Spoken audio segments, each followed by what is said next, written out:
O café é originário das terras altas da Etiópia, em um local chamado Cafa. Porém, a palavra café não é originário de Cafa, e sim da palavra árabe kawa, que significa vinho. Por esse motivo, o café era conhecido como vinho da Arábia, quando chegou à Europa no século XIV. Uma lenda conta que um pastor chamado Caldi observou que seus carneiros ficavam saltitantes e conseguiam percorrer longas distâncias ao comer as folhas e frutos do cafeiro. Ele experimentou os frutos e sentiu a maior vivacidade. Um monge da região, informado sobre o fato, começou a utilizar uma infusão de frutos para resistir ao sono enquanto orava. Parece que as tribos africanas que conheciam o café desde a antiguidade moíam seus grãos e faziam uma pasta utilizada para alimentar os animais e aumentar as forças dos guerreiros. O cultivo do café se estendeu primeiro na Arábia, onde os manuscritos mais antigos, mencionando a cultura do café, datam de 575 no Lêmen. Até então era comum o consumo da fruta in natura. O conhecimento dos efeitos do café disseminaram-se no século XVI. O café foi levado à Península Arábica, sendo torrado para se transformar em bebida pela primeira vez na Pérsia. Na Arábia, a infusão do café recebeu o nome de kawa, ou kawe, ou ainda kawa, do original em árabe. Enquanto na língua turca otomana era conhecido como kave, cujo significado original também era vinho. A classificação café arábica foi dada pela naturalista Linneu.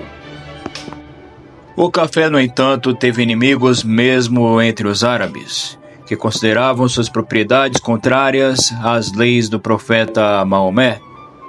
No entanto, logo o café venceu essas resistências e até os doutores muçulmanos aderiram à bebida para favorecer a digestão, alegrar o espírito e afastar o sono, segundo os escritores da época.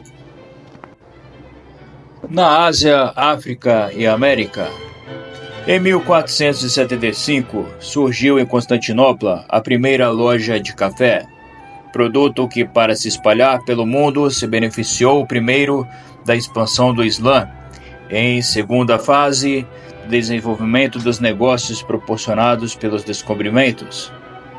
Por volta de 1570, o café foi introduzido em Veneza, Itália, mas a bebida considerada maometana era proibida aos cristãos e somente foi liberada após o Papa Clemente VIII provar o café.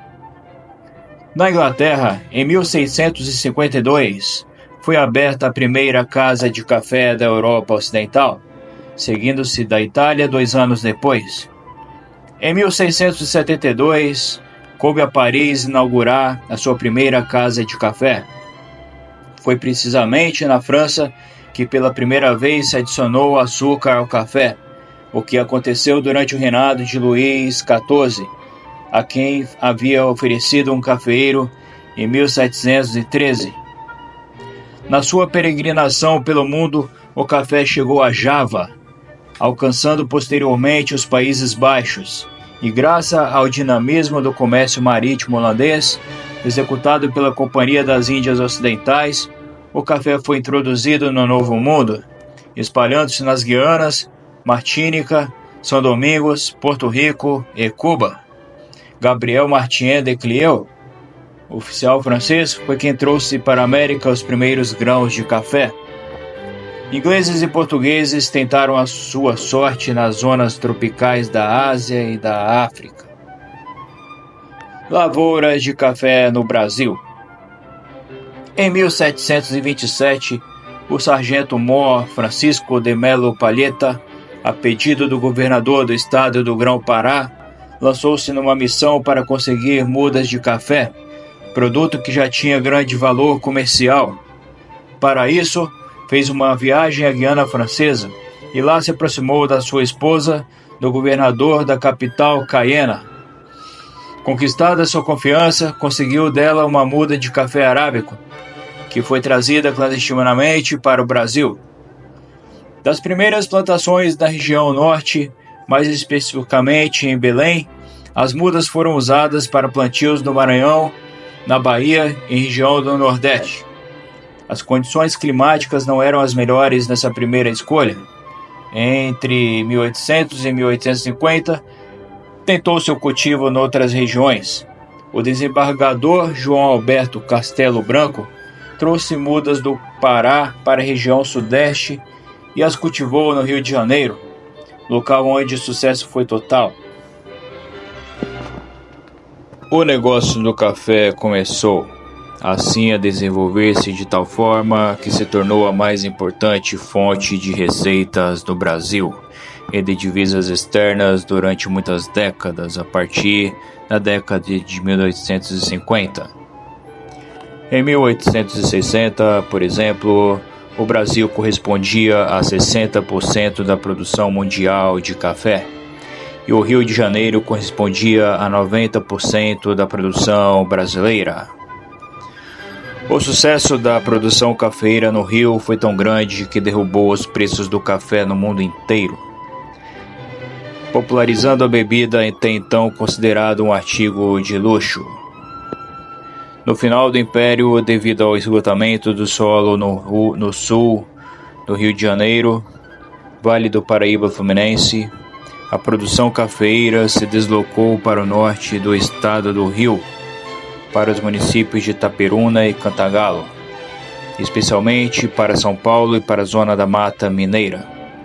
Assim, no início do século XX, a produção paulista e mineira acabaram por superar a produção cafeeira do Rio de Janeiro, embora Itaperuna permaneça como o maior produtor de café do Brasil ao longo de toda a Primeira República. O sucesso da lavoura cafeeira em São Paulo durante a primeira parte do século XX fez com que o estado se tornasse um dos mais ricos do país, permitindo que vários fazendeiros indicassem ou se tornassem presidentes do Brasil, política conhecida como café com leite, por alternarem nas presidências paulistas e mineiras, até que se enfraqueceram politicamente com a Revolução de 1930. O café era escoado das fazendas depois de secado dos terreiros de café no interior do estado de São Paulo, até as estações de trem, onde era armazenado em sacas nos armazéns das ferrovias e depois embarcado nos trens enviado ao Porto de Santos, através de ferrovias, principalmente pela inglesa São Paulo Highway.